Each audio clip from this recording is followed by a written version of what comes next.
Yes, there are 4 theories. कुठल्या आहे बरं?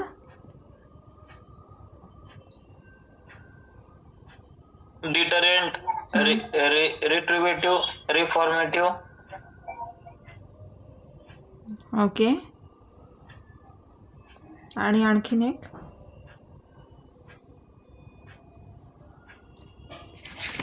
आणखीन एक कुठली थिअरी आहे?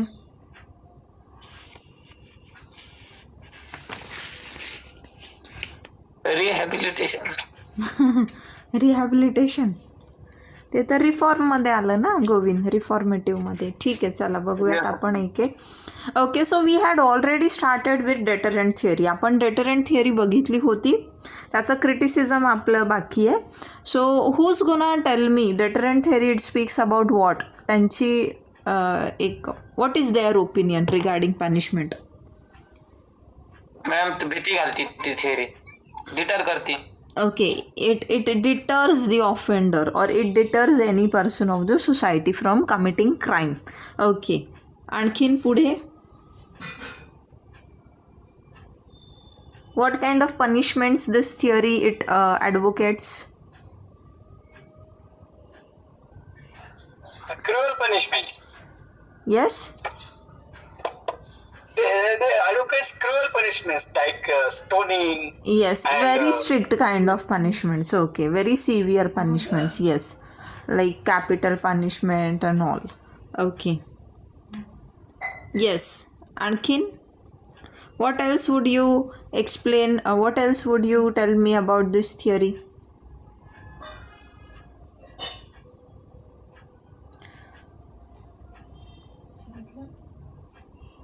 तुम्ही शांत One राहा. thing was ki the people must start hating the criminal. Yes, yes, the people must hate the criminal. That is what these people said. Yes. Okay.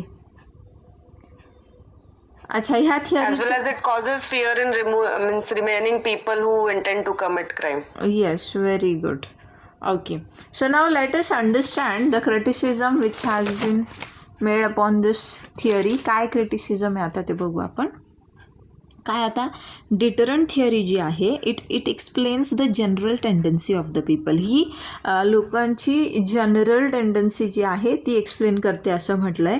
It can't restrain recidivism perfectly. आता ही जी theory ना ही रेसिडिव्हिजमला restrain नाही करू शकत.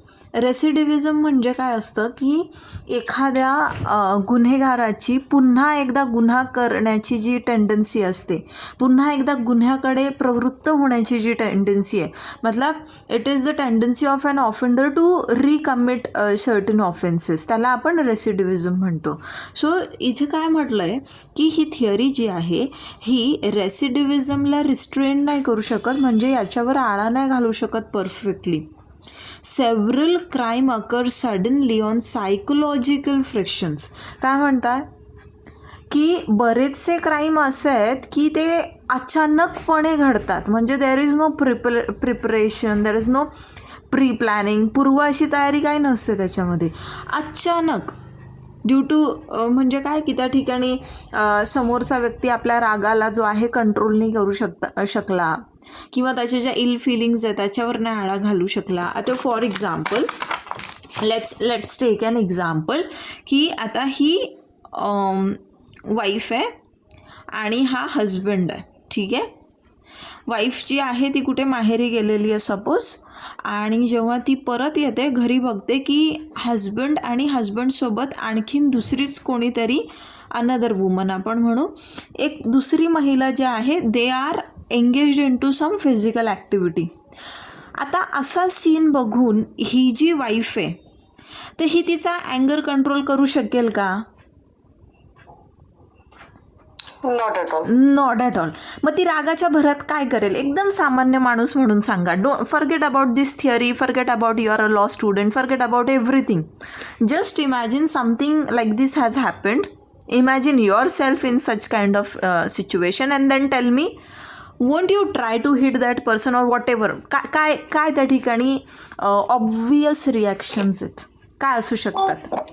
तिच्यावर धावून जाईल ना ते मॅडम, ह्या बाईवर. हो ओके ठीक आहे. माधुरी मॅम म्हणता ह्या बाईवर, म्हणजे याचा काही दोष नाही का माधुरी मॅम? नवऱ्याच्या डोक्यात घालेल. अरे अरे ॲट अ टाइम सगळे बोलताय, मला काहीच कळत नाही कोणाचं. One by one. पहिला त्याच्या नवऱ्यालाच मारेल. ती मारेल हा ना, जे हातात येईल ते काहीतरी फेकून मारेल किंवा त्या काही पण करेल. येस हां ओके येस. नेक्स्ट. मॅम काही काही दोघांना धरून आणता. दोघांना पण मारेल. Very good. कशाने मारेल ती बाई? जे हातात मिळेल ते. जे हातात येईल ते. हां आता लेट अस कन्सिडर की तिथे एखादा फ्लावर वास वगैरे जे खूप साऱ्या फिल्म्समध्ये दाखवलं जातं. शील हिट. ओके ठीक. आता सपोज ती जेव्हा ह्याला मारते, आता तिचा इंटेन्शन आहे का मर्डर करण्याचा? Is there intention of murder? नाही आहे. इंटेन्शन अजिबात नाही. बट काय?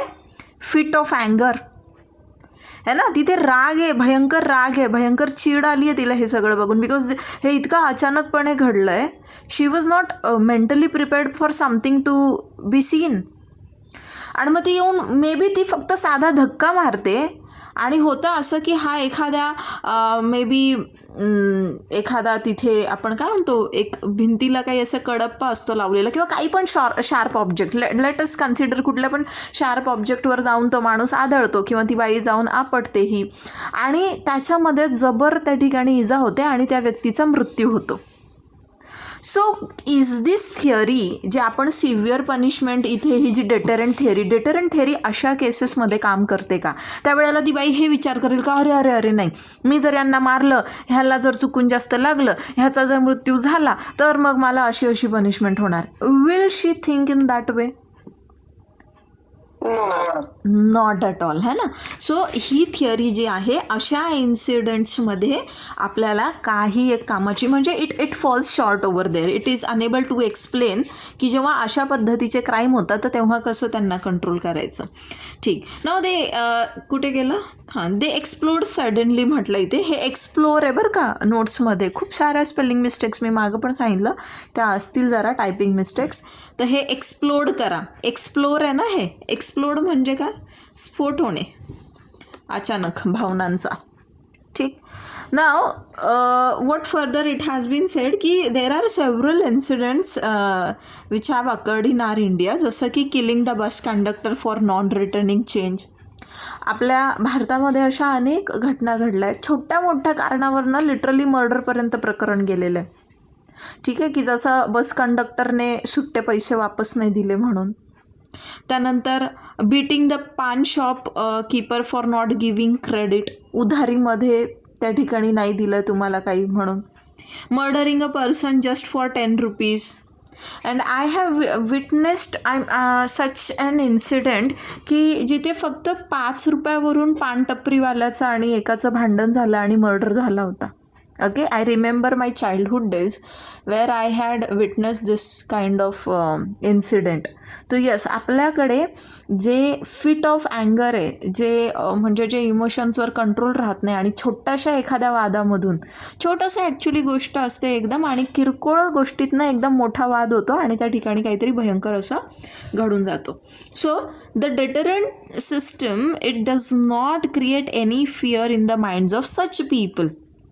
सच पीपल म्हणजे जे अचानक भयानक ते इमोशन्सच्या एक्सप्लोजनमुळे, सडन अँगरमुळे यु नो हे जे असे काही क्राईम्स होतात. तर इथे ही जी थिअरी आहे ही कुठल्याही पद्धतीचं फिअर त्या ठिकाणी क्रिएट करण्यासाठी अक्षम अशी आहे, सक्षम नाही आहे.